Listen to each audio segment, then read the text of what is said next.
Okay, let's talk about honesty and ethics in statistics. So far in this segment of the class, we've talked about what makes a statistical communication true and interesting. And we've sort of talked about targeting this true and interesting quadrant across this space of different types of analyses that can exist. And then in the last class, we discussed some leaders in effective statistical communication. We discussed 5 in particular, and then you all sought out some extras, and some of you gave really great examples in the discussion of other folks like Nate Silver, and I saw Cynthia, who wrote a book recently about weapons of mass destruction. I saw a lot of other examples that were really great for representing folks who are really leaders in this area. And so today we're going to be talking about honesty and statistical communication to kind of wrap up this segment as we're wrapping up this semester. And so this is a quote that probably you've heard many times. There are 3 kinds of lies: damn lies, and statistics. It's a very common quote that's attributed to the statistical field. And I think it's important to unpack kind of where this quote comes from and why people feel this way, and how, now that you've learned some statistical tools in this class, how you can avoid the pitfalls that lead people to feel like statistics is a way to lie about things. And so this quote comes from, it's misattributed sometimes to Mark Twain.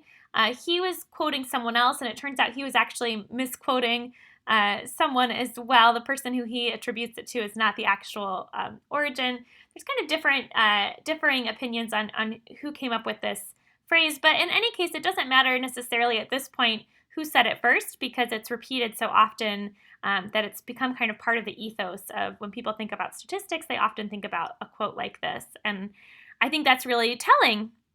And I think when we think about why that may or may not be true, one piece of this is that statistics can feel a lot like a black box. It can feel like magic, or it can feel confusing. And sometimes when there's things that people don't understand, it can make it easy to be able to build mistrust.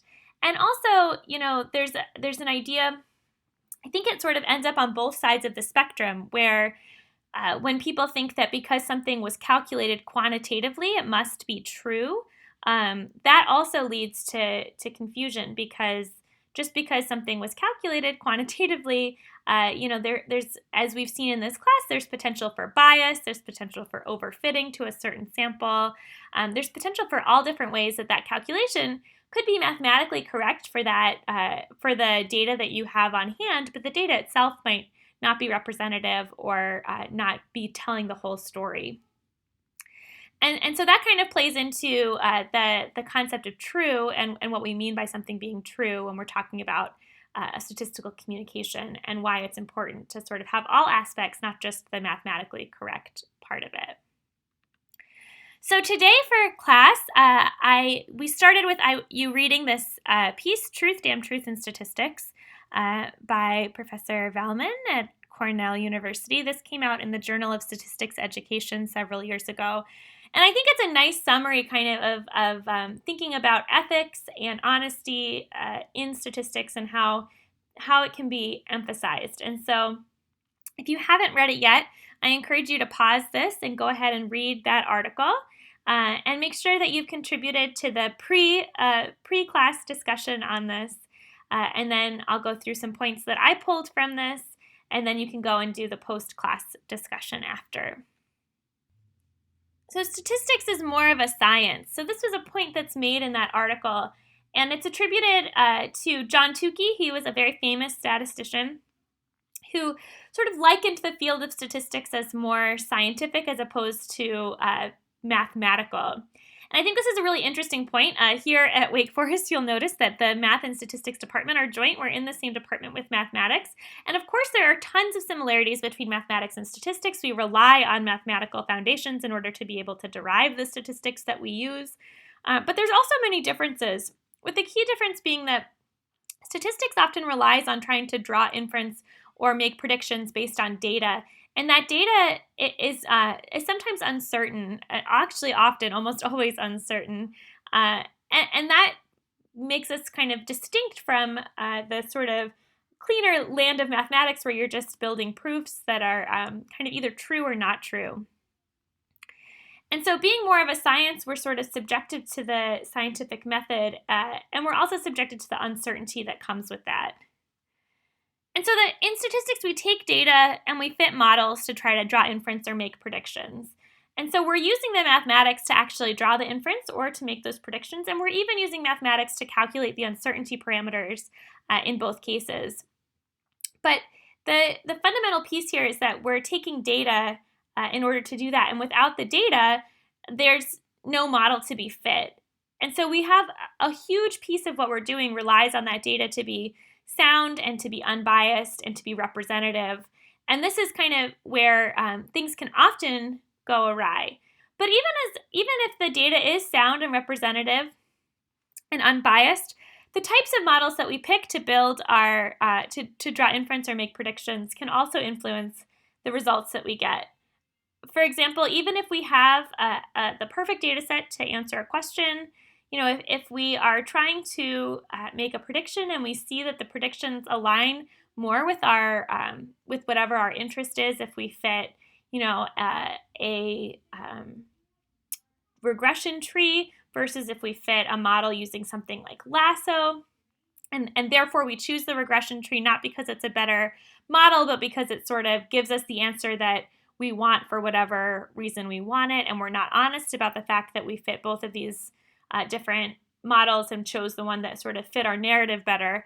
This is also a way that we can be kind of distorting the truth, even though we're technically doing something, we're using the statistics themselves, we're fitting the model itself correctly, but we're not kind of describing the whole process correctly. And another piece that kind of makes us distinct is that many times the truth that we're trying to describe or the model is something that we can't actually know. So in the paper, they give an example of a question that's a very common type of question to try to answer that is essentially unknowable with any kind of information that we could collect. So the question example was, how many smokers are there in the United States that smoke in the presence of their children?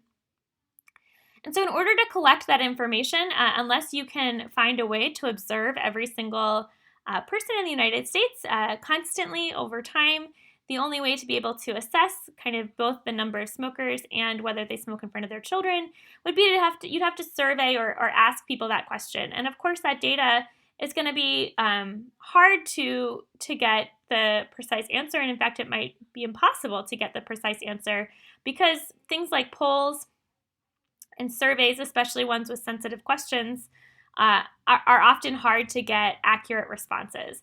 We've seen this recently with things like polling data for elections, where the response rates are people answering their phones in very low numbers. I saw recently a number for a poll that only like 7% of people that were called answered their phone. And so the idea that if we're only talking to 7% of people in the United States, and this is probably a different type of person probably answers their phone as opposed to those who don't answer their phone, and so they might answer the responses differentially. And then that's just a matter of kind of getting the person to respond to the survey, but then not only do you want them to respond, but you want them to respond accurately. So all of this kind of gets at why statistics is so hard and why it's more than just the mathematics that we've been talking about so far. A lot of what we've done in class has been using data that I've provided, and you fit kind of models in a systematic way, and we've done things the pieces that we've had control over, we've done in an honest manner. But I think it's important before you go off in the world with these skills to sort of understand that there's a lot of other pieces to this puzzle than just fitting the models themselves. So in some ways, I think that we are honest, and the article argues this too, that as statisticians, we acknowledge our uncertainty and quantify it, which inherently makes us kind of more honest than people that just give, direct answers as if there's no uncertainty involved. And this is something that I think makes for a good statistician, but also just a good kind of communicator of information when you quantify the uncertainty and make it clear that it's known. This is something that we're seeing a lot with COVID-19 communications. There have been several times in the public health community where communications have gone out that have been made with some certainty where there really wasn't certainty. So a classic example was back in early March, late February, when epidemiologists were trying to decide kind of what was happening with this virus and what we could do to mitigate it. There were several communications made from high-level groups that were saying that mask use was unnecessary and didn't help. And some of this was based on, there was one study that was done with people who had the flu, and they were, it was assessed whether or not wearing masks was helpful for these people, and in fact, the study was looking at whether or not wearing a mask prevented the flu. So I suppose the people in the study didn't often have the flu at the beginning of the study, and then towards the end they looked at if there were differential rates between people who wore masks and who didn't. And it looked like the masks did not, in this small study, it looked like the masks didn't protect the wearer from getting the flu.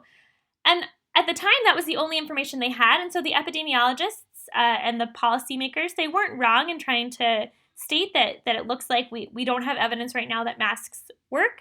But there were some key uncertainties there that were not often communicated. For example, that this was one very small study, that this study was on patients that were, the outcome was the flu, which is a different disease than COVID-19, and also that the outcome was whether or not the person who was wearing the mask was protected, which is a different question than in our case where we might be asking whether or not the mask might protect someone else. And so shortly after those recommendations were made, where the uncertainty really wasn't well articulated to the public, they were reversed. And of course, as you know now, a lot of places have mask mandates, and it turns out there have been several studies since that have shown that for COVID-19, mask use is actually really important. And not only can it prevent infections in other people, so you can protect others by wearing masks, but there's even been evidence recently that wearing a mask could actually be protective for you as well. And so this is an example of sort of statistics or a quantity of evidence being communicated initially without the proper uncertainty around it. And so for the general public, it can look like the result was just flipped without any kind of, it looks like the policymakers said one thing and the next day said something different. When in reality, the first thing they were saying with a lot of uncertainty. And the second part, this new recommendation about masks, they're saying with much more certainty as more data has come in. And so what I'm saying about all this is that, I think most statisticians involved, the statisticians in these studies, in some sense are more honest in their statements about the world than others who make absolute claims. But it's important kind of as we go on to be very explicit in that, whether or not you're in a role as a statistician or as someone communicating statistics in the future. So there's another quote in this paper by I believe it's a comedian that said, "Statistics is the only science that enables different experts using the same figures to draw different conclusions." And I think this is a really apt quote, even though it comes from kind of a funny background, because it's very true. There's a lot of pieces that are subjective in statistics, and this is kind of what makes it more of a science, or maybe even you could say an art, as opposed to just like a mathematical model that has kind of an algorithmic a way to follow. And what we've learned so far in this class, most of the methods that we've been working through have been very algorithmic. You each time you get a data set, you have been performing cross-validation to be able to determine the best model that you fit, and you tune it based on certain kind of parameters that you pre-specify, and you pick the model that has the minimum root mean squared error in a test sample or in your cross-validation sample, so that you're sort of minimizing that bias variance trade-off and you're not overfitting. So we have been doing things in a very algorithmic way, but I think it's really important to recognize, first of all, that there have been some judgment calls made in there, and second, that in addition to kind of those algorithmic pieces, there's a whole world of decisions that are being made and judgments that are being made if you're doing kind of an end-to-end statistical analysis. So good statistical analyses include judgments, and I think it's important to sort of recognize this and own this and be able to explicitly state when you're doing your reports what judgment calls were made. So some examples of judgments that you, just with the kind of limited scope of statistics that we've done so far just in this class, some judgments that may be made are what variables you should include in the models. So often in your labs, we've been including all the variables that are in a data set, and that's a judgment. That's a call to be able to, that we're going to include all the variables that were in a given data set. It was a judgment kind of before it got into your hands what variables were even in that data set to begin with. Sometimes people pick certain variables to include. They don't even look at other variables because there might be a reasonable and a reason why one variable wouldn't make sense to be in a prediction model. And that, of course, is going to be a judgment as well. And another judgment that we've been making are what transformations to attempt. And so, in your labs and application exercises, we've tried things like splines or polynomials, but we haven't tried them kind of exhaustively. I mean, you could imagine that you can end up with fitting like an infinite number of models if you have a whole bunch of continuous variables and you want to try all combinations of different polynomial terms for all of your potential variables to be able to find like the best prediction model based on your cross-validation sample. And so at some point you're making some kind of judgment about which variables to include transformations on.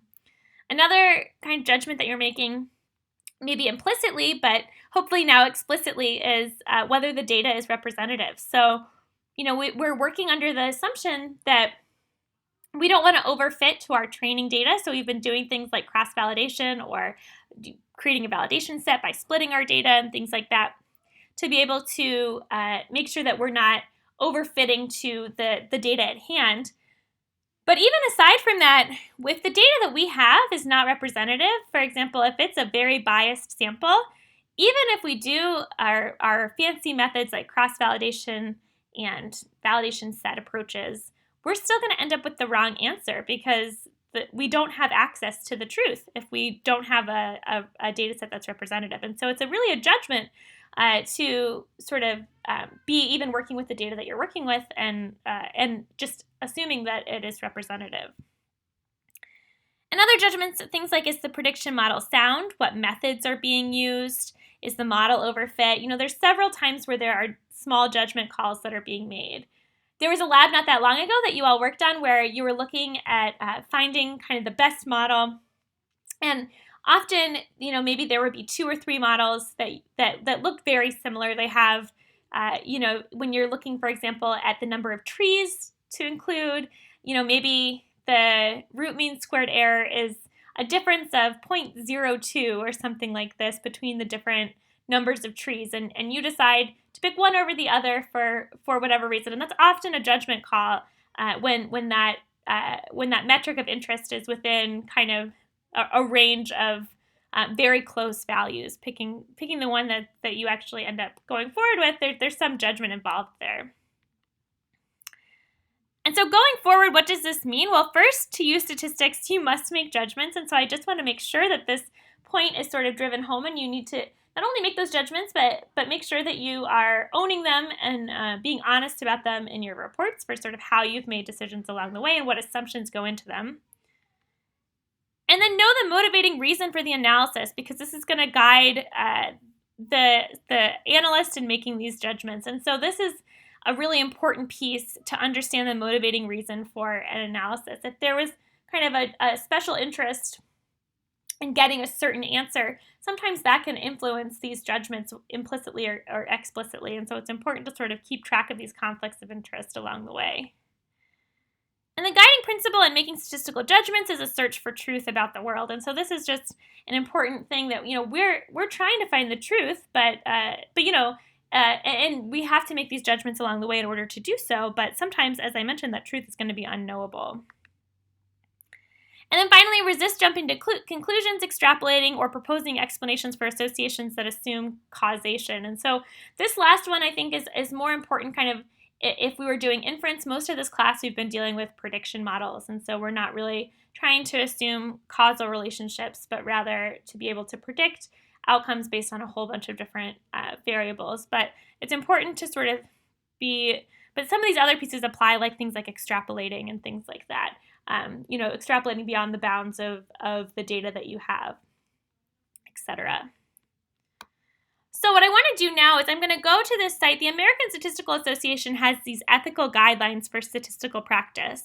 And so I want you to go visit this site, and I want you to read through them. I'm going to go to it now, and we're going to go through a little bit of it together, and then you can go through it more in depth on your own, and then we'll bring it back to the discussion to have our final kind of points on what you think about honesty and statistical analyses and how you think it applies to what we've learned in this class so far.